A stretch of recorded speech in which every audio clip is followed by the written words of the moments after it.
नमस्कार, India news में आपका स्वागत है। मैं हूं आपके साथ मैत्री त्रिपाठी और कुछ ही देर में प्रधानमंत्री मन की बात करेंगे। सीधा प्रसारण जैसे ही शुरू होगा हम उसका रुख करेंगे, लेकिन शुरुआत इस वक्त की बड़ी खबर से। गोरखपुर में गोरखधाम मंदिर के सामने एक शख्स ने आत्मदाह की कोशिश की और प्रधानमंत्री ने मन की बात का प्रसारण शुरू हो गया है, उसका रुख करते हैं। देश के हर कोने में ज्यादातर परिवार अपने बच्चों की एग्जाम में जुटे हुए होंगे। जिनकी एग्जाम खत्म हो गई होगी वहां कुछ रिलीफ का माहौल होगा, और जहां एग्जाम चलती होगी उस परिवारों में अभी भी थोड़ा बहुत तो प्रेशर होगा ही होगा। लेकिन ऐसे समय में यही कहूंगा कि पिछली बार मैंने जो मन की बात में होगा, और जहां एग्जाम चलती होगी उस परिवारों में अभी भी थोड़ा बहुत तो प्रेशर होगा ही होगा। लेकिन ऐसे समय में यही कहूंगा कि पिछली बार मैंने जो मन की बात में विद्यार्थियों के से जो बातें की है उसे दोबारा सुन लीजिए।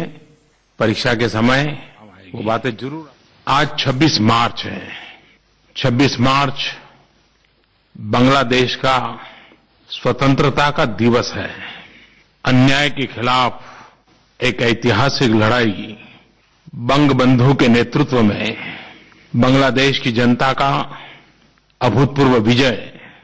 आज के इस महत्वपूर्ण दिवस पर मैं बांग्लादेश के नागरिक भाइयों बहनों को स्वतंत्रता दिवस की बहुत बहुत शुभकामनाएं देता हूं, और यह कामना करता हूं कि बांग्लादेश आगे बढ़े, विकास करें।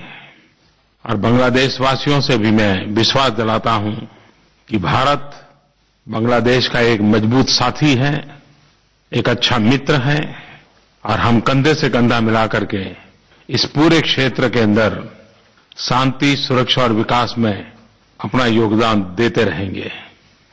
हम सबको इस बात का गर्व है कि रविन्द्रनाथ टैगोर, उनकी यादें हमारी एक साझी विरासत है। बांग्लादेश का राष्ट्रगान भी गुरुदेव रविन्द्रनाथ टैगोर की रचना है। गुरुदेव टैगोर के बारे में एक बहुत इंटरेस्टिंग बात यह है कि 1913 में वे न केवल नोबेल पुरस्कार प्राप्त करने वाले पहले एशियाई व्यक्ति थे, बल्कि उन्हें अंग्रेजों ने नाइटहुड की भी उपाधि दी थी। और जब 1919 में जलियांवाला बाग पर अंग्रेजों ने कत्लेआम किया तो रविन्द्रनाथ टैगोर उन महापुरुषों में थे जिन्होंने अपनी आवाज को बुलंद की थी। और यही कालखंड था जब 12 साल के एक बच्चे के मन पर इस घटना का गहरा प्रभाव हुआ था। किशोर अवस्था में खेत खलिहान में हंसते कूदते उस बालक को जलियांवाला बाग के नृशंस हत्याकांड ने जीवन की एक नई प्रेरणा दे दी थी। और 1919 में 12 साल का वो बालक, मतलब हम सबके प्रिय, हम सबकी प्रेरणा शहीद भगत सिंह। आज से 3 दिन पूर्व 23 मार्च को भगत सिंह जी को और उनके साथी सुखदेव और राजगुरु को अंग्रेजों ने फांसी पर लटका दिया था। और हम सब जानते हैं 23 मार्च की वो घटना भगत सिंह, सुखदेव, राजगुरु के चेहरे पर मां भारती की सेवा करने का संतोष, मृत्यु का भय नहीं था। जीवन के सारे सपने मां भारती की आजादी के लिए समाहित कर दिए थे। और ये तीनों वीर आज भी हम सबकी प्रेरणा है। भगत सिंह, सुखदेव और राजगुरु के बलिदान की गाथा को हम शब्दों में अलंकृत भी नहीं कर पाएंगे। और पूरी ब्रिटिश सल्तनत इन तीनों युवकों से डरती थी। जेल में बंद थे, फांसी तय थी, लेकिन इनके साथ कैसे आगे बढ़ा जाए इसकी चिंता ब्रिटिशरों को लगी रहती थी। और तभी तो 24 मार्च को फांसी देनी थी, लेकिन 23 मार्च को ही दे दी गई थी। चोरी छिपी से किया गया था, जो आमतौर पर नहीं किया जाता। और बाद में उनके शरीर को आज के पंजाब में लाकर के अंग्रेजों ने चुपचाप जला दिया था। कई वर्षों पूर्व जब पहली बार मुझे वहां जाने का मौका मिला था, उस धरती में उस प्रकार के वाइब्रेशन में अनुभव करता था। और मैं देश के नौजवानों को जरूर कहूंगा, जब भी मौका मिले तो पंजाब जब जाएं तो भगत सिंह, सुखदेव, राजगुरु, भगत सिंह की माता जी और बटुकेश्वर दत्त की समाधि के स्थान पर अवश्य जाएं। यही तो कालखंड था जब आजादी की ललक, उसकी तीव्रता, उसका व्याप बढ़ता ही चला जा रहा था। एक तरफ भगत सिंह, सुखदेव, राजगुरु जैसे वीरों ने सशस्त्र क्रांति के लिए युवकों को प्रेरणा दी थी, तो आज से ठीक 100 साल पहले 10 अप्रैल 1917 महात्मा गांधी ने चंपारण सत्याग्रह किया था। ये चंपारण सत्याग्रह की शताब्दी का वर्ष है। भारत के आजादी के आंदोलन में गांधी विचार और गांधी शैली, इसका प्रकट रूप पहली बार चंपारण में नजर आया।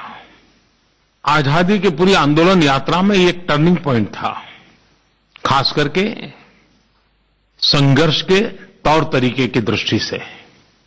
यही वो कालखंड था, चंपारण का सत्याग्रह, खेड़ा सत्याग्रह, अहमदाबाद में मिल मजदूरों की हड़ताल, और इन सब में महात्मा गांधी की विचार और कार्यशैली का गहरा प्रभाव नजर आता था।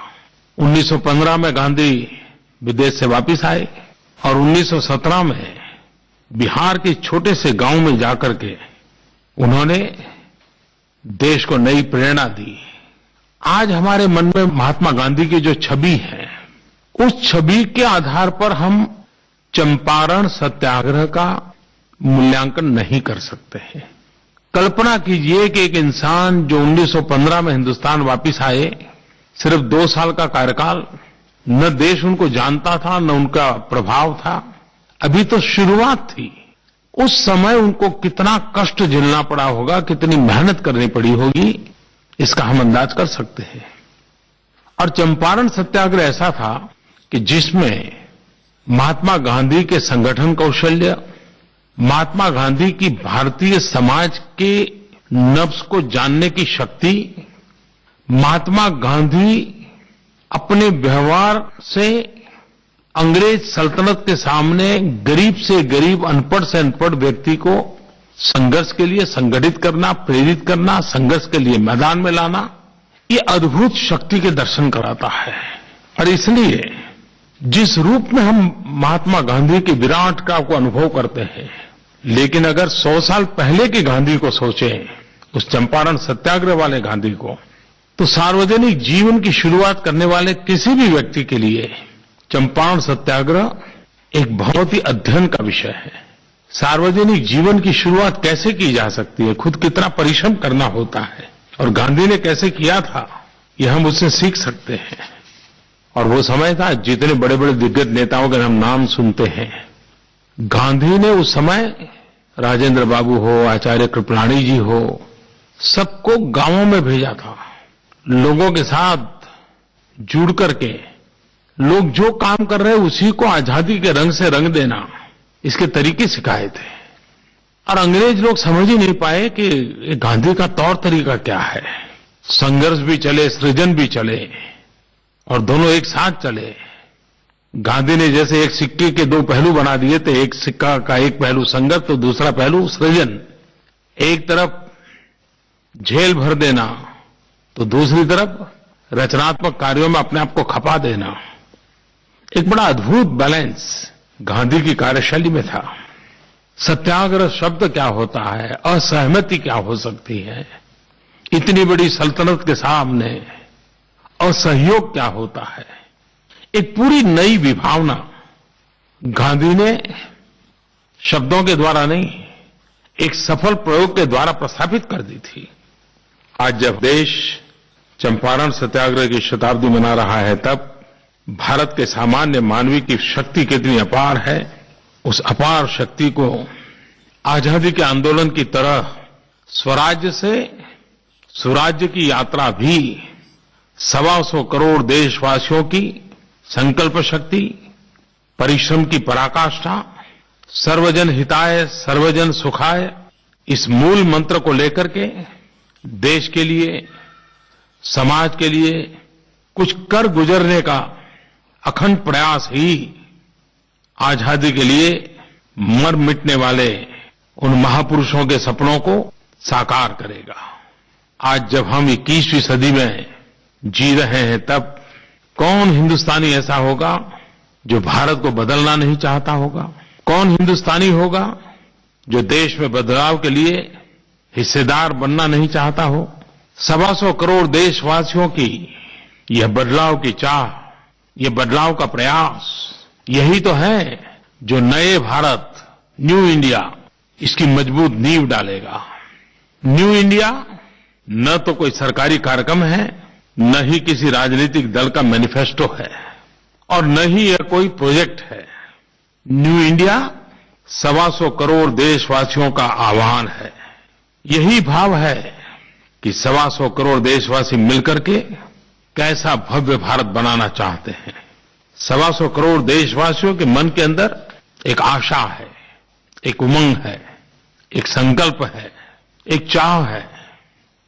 मेरे प्यारे देशवासियों, अगर हम थोड़ा सा अपनी निजी जिंदगी से हट करके संवेदना सभर नजर से समाज में चल रही गतिविधियों को देखेंगे, हमारे अगल बगल में क्या हो रहा है उसको जानने समझने का प्रयास करेंगे, तो हम हैरान हो जाएंगे कि लक्षावधि लोग निस्वार्थ भाव से अपने निजी जिम्मेवारियों के अतिरिक्त समाज के लिए, शोषित, पीड़ित, वंचितों के लिए, गरीबों के लिए, दुखियारों के लिए कुछ न कुछ करते हुए नजर आते हैं। और वे भी एक मुख सेवक की तरह जैसे तपस्या करते हो, साधना करते हो, वो करते रहते हैं। कई लोग होते हैं जो नित्य अस्पताल जाते हैं, मरीजों की मदद करते हैं।